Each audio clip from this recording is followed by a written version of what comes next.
Hello, everyone, and welcome to the Project Management Paradise podcast. I'm your host, Aaron Murphy, and today I'm joined by Brian Jackson to discuss the topics of trends in the banking industry.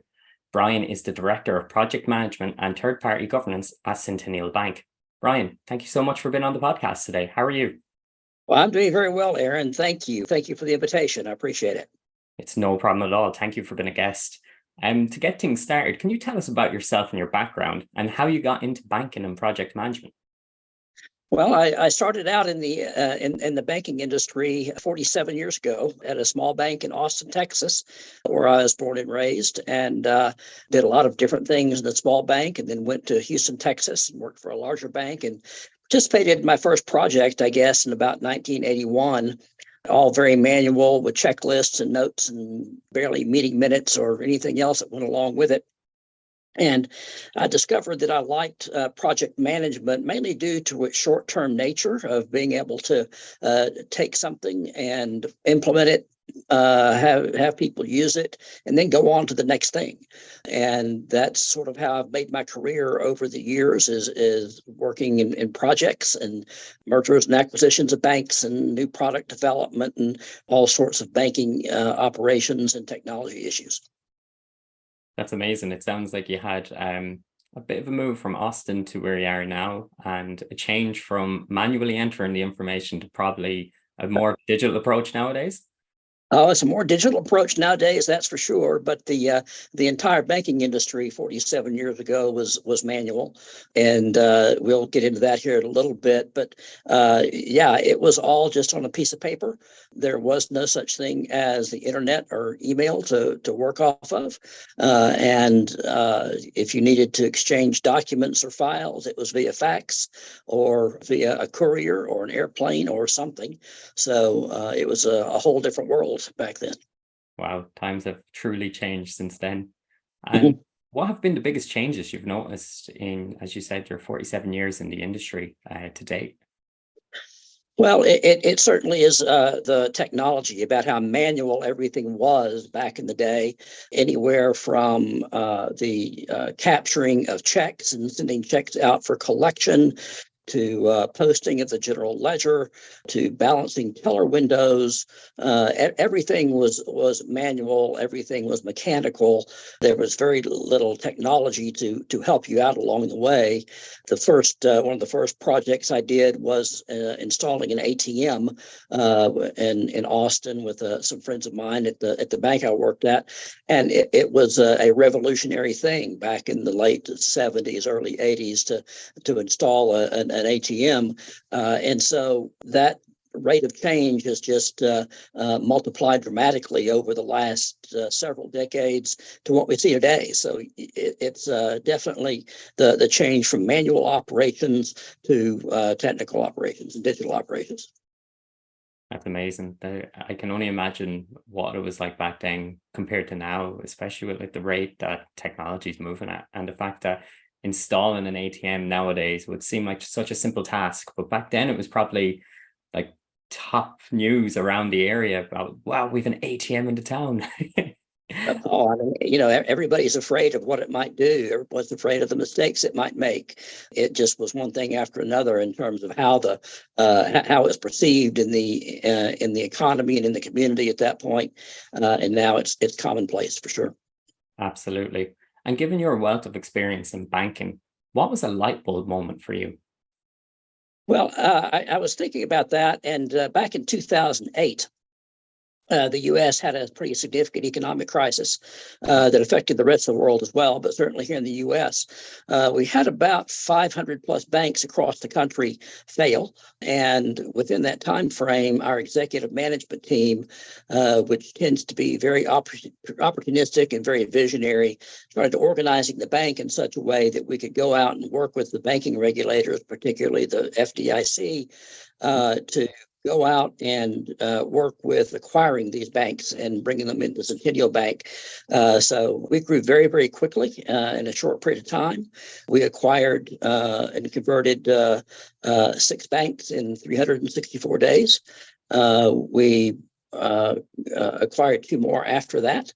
and it became almost a line of business for us in terms of mergers and acquisitions. But the growth of mergers and acquisitions, and then bringing those banks into Centennial, so that you didn't have what happened way back in the day in the United States in the 1920s, where there were runs on banks and that kind of thing.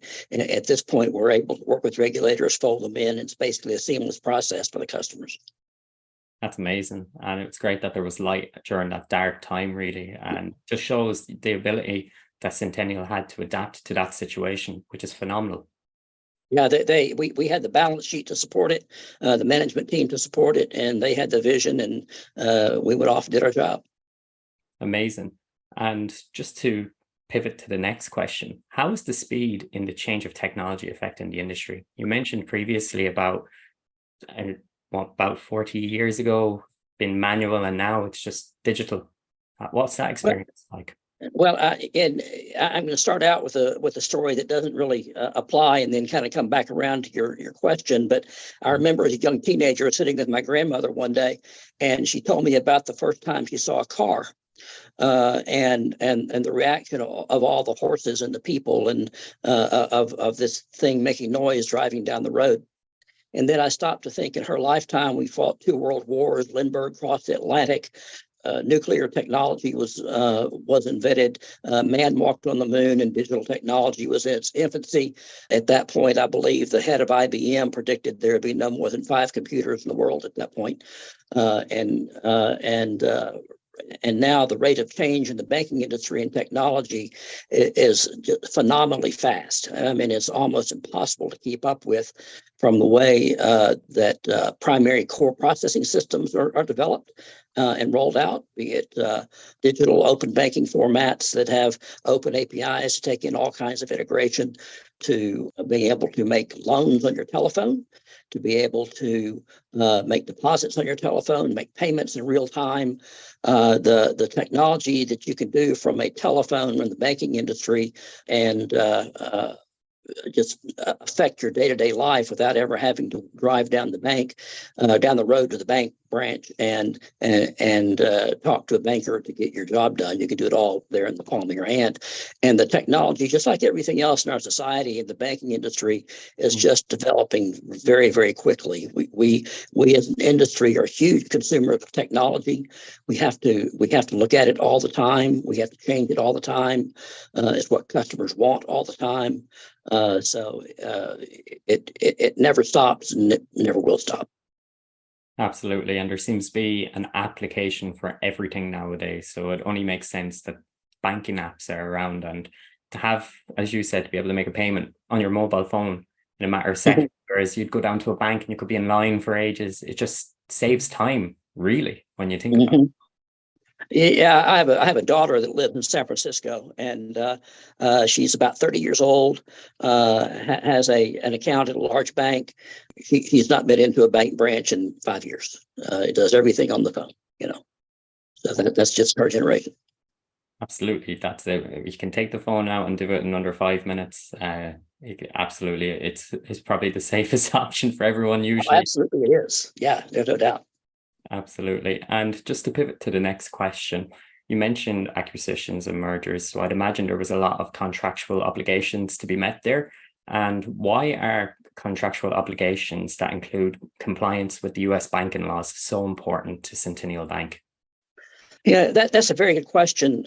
When we were working with Cora on our contract, we got hung up on that issue particularly. Some number of years ago, there was a lot of changes in banking regulation that were made that will change the level of oversight by banking regulators based on your size, if you will. So as time has gone by, we become bigger. The oversight that we get from regulators and the requirements that we put things in particular contracts is required. It's not optional. It's not like I can say, okay, if you want to go do this, then please do. When I'm looking at a vendor here in the United States, it's commonplace. They understand that, and so with that increased regulation, increased oversight, or increased contract terms, and there's numerous banking laws, from privacy laws to any number of things that vendors have to comply with in order for us to do business with them. And it's critical, or in many cases we can't do business with them. So Cora was very good to work with, and got us going in the right direction with that. And once they understood our position, and I sent the documentation along, and we really weren't making it up and trying to give you all a hard time. We're really trying to comply with the laws of the banking industry. Absolutely. And those regulations are in place for a reason. So it's always good to meet these standards and make sure everything's Absolutely.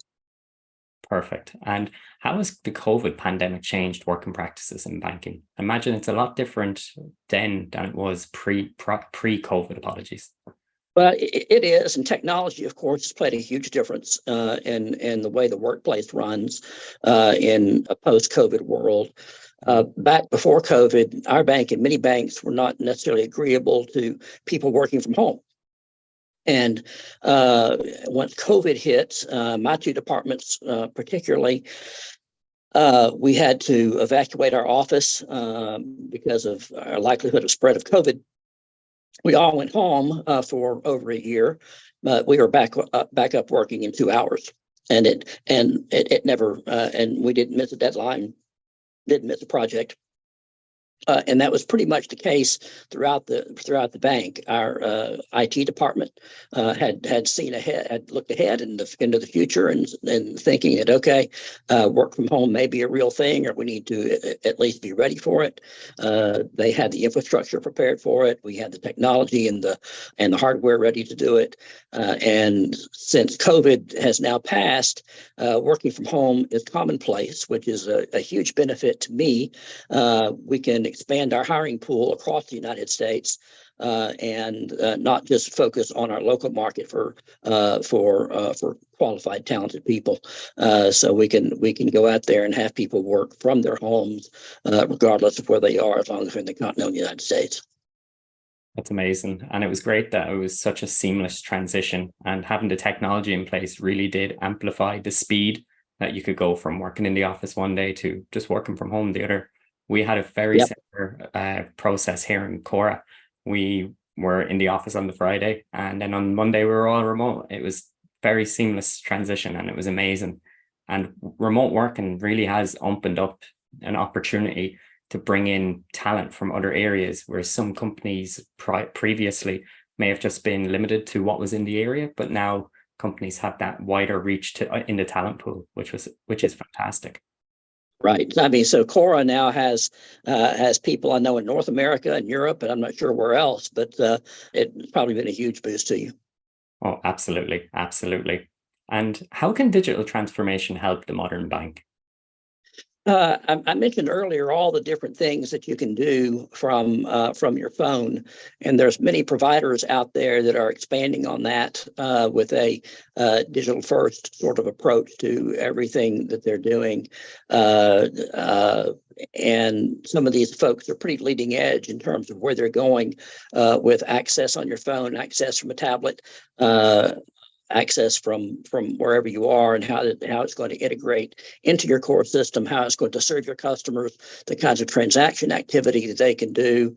And then as you start tracking the volumes of that activity, and you start seeing the trends and the transfer of how traditional transaction processing has been over the digital transaction mode, it becomes fairly impressive. The next rollout in the United States may be common in Europe, I don't know. But the Federal Reserve Bank, one of the primary banking regulators, is rolling out a product now called FedNow. And FedNow is real-time payments. And in the US, what's different about it is not only is it real-time payment to a company or to an individual, but real-time settlement into your Federal Reserve account. So all of it takes place instantaneously, and you're not having to take separate steps to do that. We have very similar things in place already, not exactly like that, but it's where it's going, is to be able to make instantaneous payments. That's incredible. Everything is becoming so fast and high tech, really, when you think about it. Brian, thank you so much for taking the time to be on the podcast today. It's really interesting to have a deep dive into how project management and banking interconnect, really. And For anyone wanting to get in contact with you to find out more about Centennial Bank and the digital transformation process you're making, what would be the best route to get in contact with you or to see what's happening in Centennial Bank? Probably my work email address, bjackson at my100bank.com. That's my100bank.com. That's fantastic, Brian. Thank you so much for taking the time for being on the podcast. All right. Thank you, Aaron.